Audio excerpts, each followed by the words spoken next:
Olá, tudo bem? A partir de agora começa mais um Universiência, um programa feito por TVs e instituições públicas de ensino superior nordestinas. Aqui a gente mostra a importância das produções científicas do Nordeste e como elas têm transformado a vida das pessoas. Vamos ver agora as pesquisas de hoje. Cientista da Universidade Federal de Sergipe é inspirada por literatura de cordel e desenvolve uma HQ a partir do protagonismo feminino no cangaço. Pesquisa da Universidade Federal do Ceará permite o monitoramento de pontes e viadutos sem a necessidade de enviar técnicos para o local. Na Universidade Federal do Rio Grande do Norte, pesquisadores avançam nos estudos de criação de embalagens biodegradáveis com propriedades antimicrobianas. E ainda, cientistas da Universidade Estadual do Sudoeste da Bahia, campus de Itapetinga, criam fórmulas para avaliar e detectar possíveis fraudes no mel de aroeira, de forma rápida, simples e sem utilizar reagentes químicos. Tudo isso você confere a partir de agora no Universiência.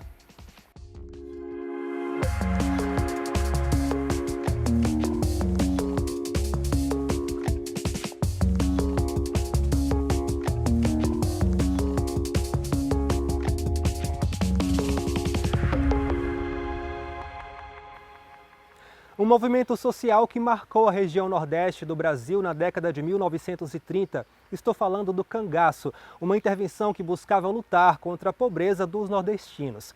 A partir desse marco, cientistas da Universidade Federal de Sergipe foram inspirados pelo protagonismo feminino neste movimento e decidiram criar uma HQ, contando um pouco da história de 3 cangacistas. Meu irmão disse que era para mim ir embora, porque podia ser que os cangaceiros passassem lá e me carregavam. Aí eu disse, eu não conheço o cangaceiro, como é que eles vão me carregar? Porque eu não sabia que existia esse negócio. Eu era uma menina, eu fazia roupa de boneca, das minhas primas, né? Eu era a prima mais querida delas, porque eu era mais desenvolvida, tudo, né? Parece que eu tinha que ser mesmo cangaceira, porque não adiantava, viu? A historiografia oficial silenciou durante séculos o protagonismo de muitas mulheres. A exemplo de Sila, cangaceira do bando de Lampião. A história em si não é neutra, né? A história é construída pelo homem, pela mulher, pela sociedade. O que se observa no ensino de história é que há uma tendência muito forte de se privilegiar a história a partir do olhar do homem, a partir da perspectiva maniqueísta, a partir de uma perspectiva mnemônica, ou seja, da decoreba, e com a valorização suprema do papel do homem, e negligenciando sempre a mulher.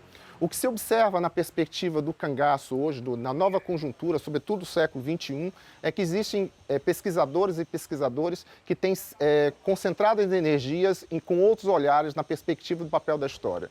Sobretudo na perspectiva de ver a participação da mulher tão importante quanto qualquer outro ser. No mestrado em Ensino de História na Universidade Federal de Sergipe, Lidiane decidiu explorar a biografia de 2 cangaceiras. Dentre as mais de 30 cangaceiras que participaram do movimento, foram selecionadas essas 2 na perspectiva de que a história de vida delas se contrapõe. Enquanto Sila, ela foi raptada por Zé Serena aos 13 anos, vítima de um abuso sexual e teve que entrar no cangaço à força. Maria Bonita, ela entrou por paixão a Lampião e ela teve um caráter transgressor. As aventuras de Maria Bonita e Sila no sertão viraram história em quadrinhos. A ideia é ressignificar o protagonismo das mulheres no movimento que marcou o Nordeste até o final da década de 1930, por meio das aulas de História. A HQ, intitulada As Aventuras de Mateus e Heloísa no Sertão, de Sila e Maria Bonita, ela se inicia dentro do ambiente escolar, do qual a professora Maria vai dar uma aula sobre cangaço e é questionado sobre o papel das mulheres. Qual seria o papel das mulheres no cangaço? E o aluno Mateus, ele vai, de acordo com a sua perspectiva machista, dizer que o papel da mulher seria somente fazer café para os cangaceiros. A partir desse diálogo, os alunos acabam tendo que produzir um trabalho em dupla sobre pesquisa da história de vida das mulheres cangaceiras e eles acabam dormindo e sonhando, e esse sonho leva a uma viagem no tempo, no século XX, na Caatinga, e eles encontram as 2 em vida, Sila e Maria Bonita. esse estudo tem um potencial muito forte de se rever qual é o olhar da mulher. E não só isso, o potencial também que os alunos, que os homens possam também entender e quebrar paradigmas no sentido do preconceito. Quebrar o paradigma de entender que o homem é um ser supremo que define os aspectos sociais, políticos e econômicos de uma sociedade. O próximo desafio é conseguir disseminar a HQ nas salas de aula, como recurso didático para estudantes da educação básica. Para a divulgação do material, esperamos que tenha novos editais que sejam capazes de adentrar esse movimento do cangaço, tanto na perspectiva educacional como na perspectiva cultural, tendo em vista que o cangaço faz parte da cultura nordestina, faz parte da história do Brasil. Então, ressignificar e que esse material seja divulgado através de editais de secretarias municipais, secretarias estaduais, assim como editais do PNLD, do Programa Nacional do Livro Didático, é fundamental para que todos os alunos tenham acesso a essa ferramenta de ensino. No próximo bloco, vamos conhecer um projeto que busca monitorar de forma remota pontes e viadutos com a utilização de nanotubos de carbono. A gente volta já já.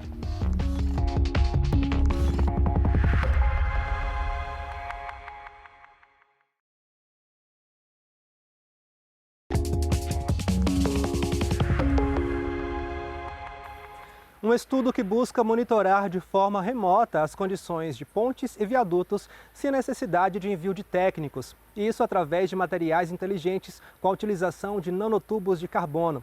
O projeto foi realizado por pesquisadores da Universidade Federal do Ceará, campus de Russas. Confira.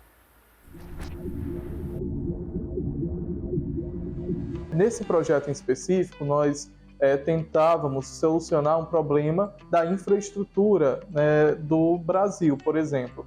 Nós temos uma infraestrutura de pontes, viadutos, e que é muito difícil você acessar essas estruturas em campo e fazer uma inspeção. Então você precisa deslocar o pessoal, precisa de todo um sistema complexo de planejamento com antecedência e também não é rápido. E nós queríamos dar uma alternativa para o setor da construção civil, transformando os materiais convencionais em materiais com propriedades sensoriais. O nosso projeto é focado no desenvolvimento de materiais inteligentes, especificamente de compostos cimentícios com nanotubos de carbono. Isso porque os nanotubos têm uma característica de melhorar diversas propriedades elétricas do material produzido, assim permitindo sua utilização para monitorar diferentes parâmetros, como a deformação, por exemplo, o que abre uma gama de possibilidades no âmbito do monitoramento das construções. Vamos imaginar pequenos grãos, né, pequenas bolinhas, e nessa escala, né, nanométrica, e esse material ele é inserido, né, ele é misturado junto com o concreto. E cada uma dessas pequenas esferas de carbono, elas conseguem transferir corrente elétrica de uma para outra. Então você imagina que seria um sistema em que elas estão imersas, né? Elas fazem parte do material, mas elas possuem capacidades condutoras. Então elas vão se comunicar uma com as outras, e esse processo de comunicação é que faz com que eu consiga ter, por exemplo, esse sinal elétrico gerado. Eu tenho esses nanomateriais, né, que fazem parte da composição da estrutura, e eles enviam dados para uma central, por exemplo, que não precisa estar no mesmo local. Então eu consigo, através de uma sala remota, interpretar dados do conjunto de fontes. O diferencial desse nosso projeto, eu diria também que é focado na metodologia de produção desses compostos, uma vez que nós utilizamos o hidróxido de sódio para fazer a dispersão dos nanotubos na mistura, o que é um método bem mais simples do que é comumente encontrado na literatura. A gente prepara uma solução alcalina, uma solução básica, né, de pH básico. Então nós dispersamos os nanotubos, né, sobre agitação, e esse processo é bem rápido, relativamente rápido, em torno de 5 minutos, 5 a 10 minutos a gente tem a solução dispersa.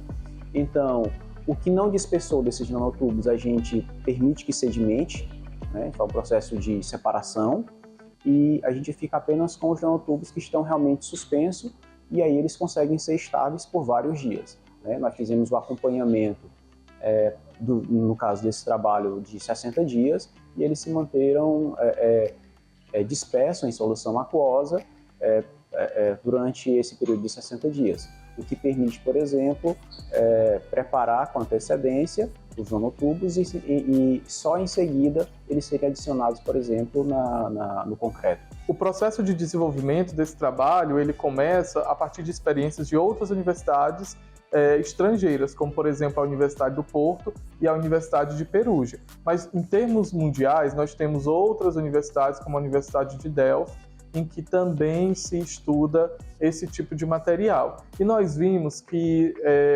um ponto crucial para que esse trabalho ele chegasse nas obras por exemplo, facilitar o processo de manipulação do material. Então, os trabalhos até agora, eles davam conta, né, de processos químicos complexos e que precisavam ser feitos em laboratório e que isso nós sabemos que é inviável. E, nesse sentido, nós começamos a perceber que um ponto importantíssimo para aplicar esse material em larga escala seria desenvolver um processo de manipulação desse material que fosse facilmente aplicado em campo. É claro que isso nós ainda precisamos avançar nesse sentido. Imagino, né, que comercialmente isso só vai estar disponível talvez em 2030, por aí, mas nós já avançamos bastante. E uma dos ganhos, dos benefícios é que eu consigo, por exemplo, dar para a minha equipe, né, de trabalho, para os engenheiros, uma ferramenta mais ampla de avaliação. O nosso próximo passo, eu diria que será agora em analisar como as influências externas, temperatura, umidade, etc., podem contribuir, aliás, podem influenciar nas medidas coletadas através das medições nesses materiais inteligentes, né? E também analisar como essas medidas vão se comportar ao longo prazo, né?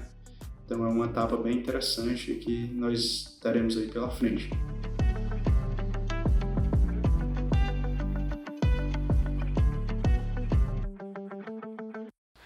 Todos os anos, 8 milhões de toneladas de lixo plástico vão parar nos oceanos. É o que aponta o relatório da Organização do Fundo Mundial da Natureza, publicado em 2019.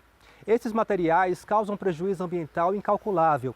Pensando em mudar essa realidade, pesquisadores da Universidade Federal do Rio Grande do Norte criaram embalagens biodegradáveis com propriedades antimicrobianas através de resíduos e vem se destacando como alternativa de aproveitamento tecnológico. Vamos acompanhar.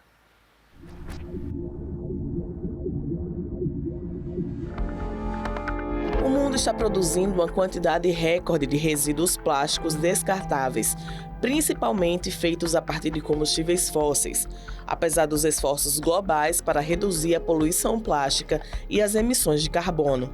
O segundo índice de fabricantes de resíduos plásticos constatou que o mundo gerou 139 milhões de toneladas métricas de resíduos plásticos de uso único em 2021, 6 milhões de toneladas a mais do que 2019, quando o primeiro índice foi lançado. O plástico a gente usa para diversos fins, mas tem uma determinada utilização que é um pouco equivocada. Por quê? Porque a gente, por exemplo, tem uma colherzinha para mexer o café. Qual é o tempo de vida útil daquele material? Segundos ou minutos, e ele é descartado. E quando ele é descartado, principalmente no lixo convencional, a gente sabe que o plástico de origem petroquímica, ele demora centenas de anos para se decompor. Nos laboratórios de engenharia de alimentos da Universidade Federal do Rio Grande do Norte, pesquisas avançam na direção de constituir embalagens biodegradáveis e que têm propriedades antimicrobianas. O objetivo do meu trabalho foi desenvolver um filme biodegradável e antimicrobiano, justamente visando essa questão do descarte de embalagens. Utilizei o amido da semente da jaca, que como a semente ela é descartada e ela não tem tanta utilização, ela apresenta um percentual de 60% a 80% de amido. Então, assim, é uma fonte altamente rica em amido que é descartada. Ao fazer as análises desse filme, foi comprovado realmente que esse filme ele tem propriedades antimicrobianas. E propriedades muito boas. A invenção destaca-se como uma alternativa de aproveitamento tecnológico e industrial de resíduos. Esses elementos, normalmente, eles vêm a partir de resíduos resíduos que são abundantes aqui no estado, voltado para alimentos, então seria casca, sementes de frutas, cabeça de camarão, algas. Então a gente faz uma caracterização desse material, avalia as potencialidades, se tem alguma atividade antimicrobiana, antioxidante, por exemplo, e faz a incorporação nesses filmes. Aqui, nos laboratórios da engenharia de alimentos, a gente trabalha com o método casting, que é o quê? A gente faz uma solução filmogênica, faz o espalhamento sobre uma placa de acrílico e coloca para secar. E assim a gente consegue obter filmes, né? Então, tanto desse tamanho quanto de um tamanho maior, uma folha A4, por exemplo. E aí, a partir disso, a gente faz diversas análises, tanto de caracterização em função a esses elementos que a gente incorporou, como também propriedades do filme. Então, a gente avalia resistência a uma determinada força, a um alongamento, avalia se ele tem ou não uma permeabilidade a vapor d'água, avalia se ele tem afinidade à água. Nesse caso aqui, a gente tem um material que é biodegradável. Então, esse material, se ele é colocado sobre um solo ou se é colocado num lixo orgânico convencional, os micro-organismos, eles vão conseguir usar esse material como um substrato. E aí ele vai se decompor, se tornando água, nitrogênio, CO2, então ele não tem um impacto ambiental. A gente está tentando fazer essa valorização do que é considerado resíduo. Então, como eu falei, a gente trabalha com cabeça de camarão, a gente trabalha com casca de acerola, a gente trabalha com algas, que são elementos que não competem com um alimento que vai nutrir uma pessoa, são resíduos, né? E a gente está vendo essas potencialidades para aproveitá-los.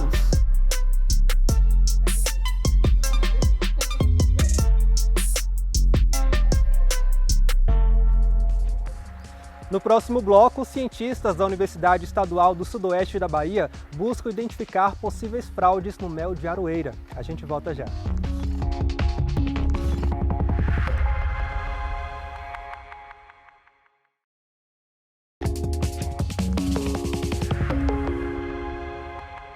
A partir da coleta do néctar das plantas, as abelhas produzem mel, que podem variar o tipo, cor e sabor. Um dos méis mais conhecidos é o mel de aroeira, que se destaca por sua coloração mais escura.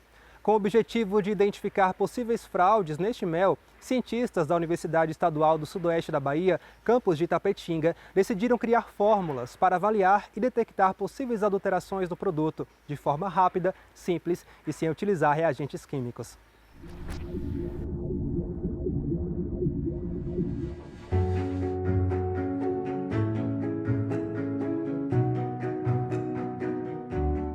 Bom, no nosso grupo de pesquisa tem alguns estudos de produtos da abelha, como a própolis vermelha e a própolis marrom.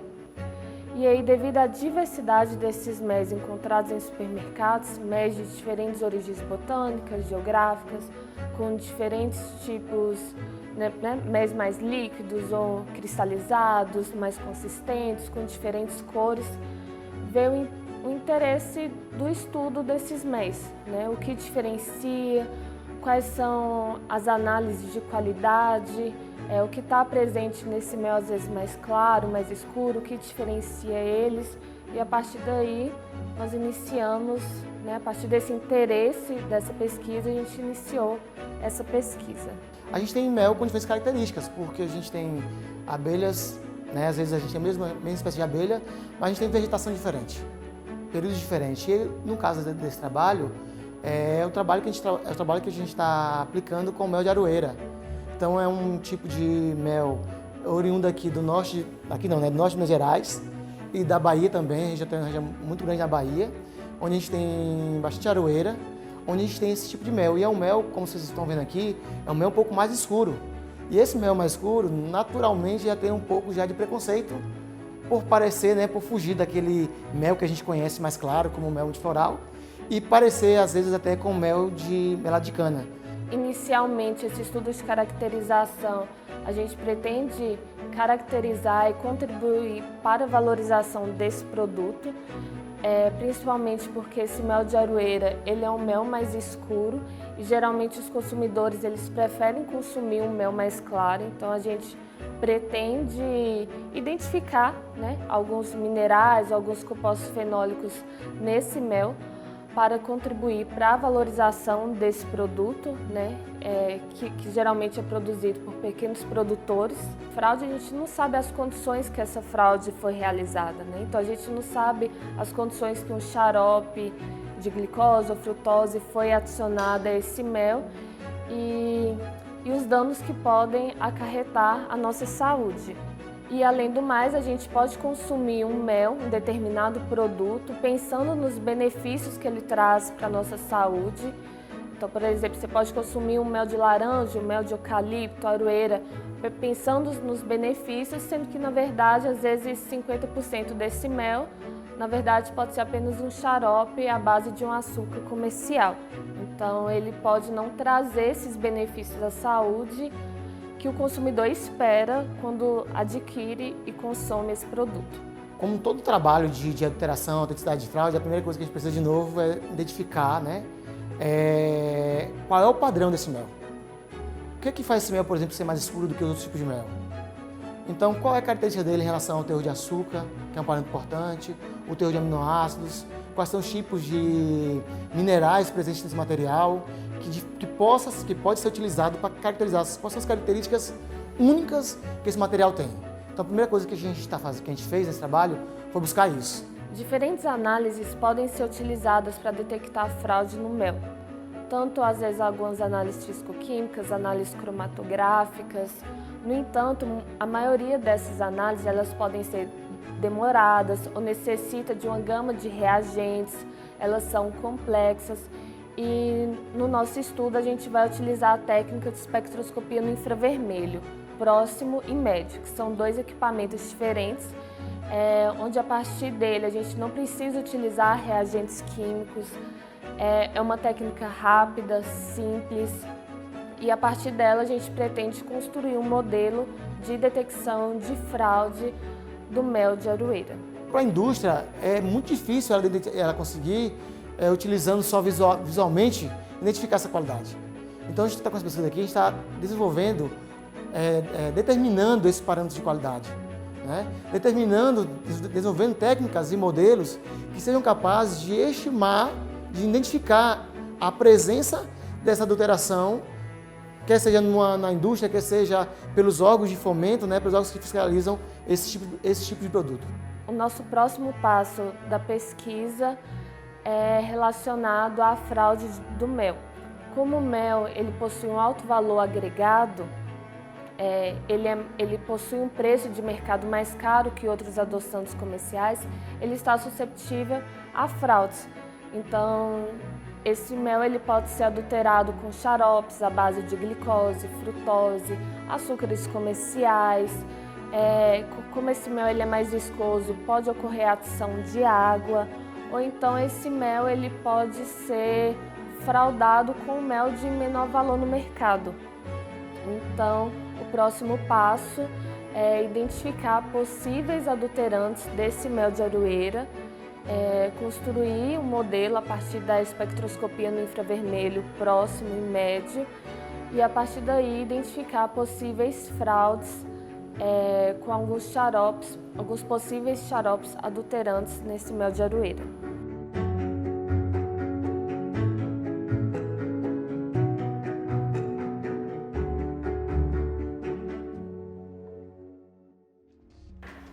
O Universiência de hoje fica por aqui. No próximo programa, traremos mais pesquisas inovadoras para que você possa conhecer o que tem sido produzido nas instituições públicas de ensino superior nordestinas. Caso tenha alguma dúvida, envie um e-mail para universiencia@uesb.edu.br que a gente te responde em um próximo programa. Muito obrigado pela sua companhia e até mais.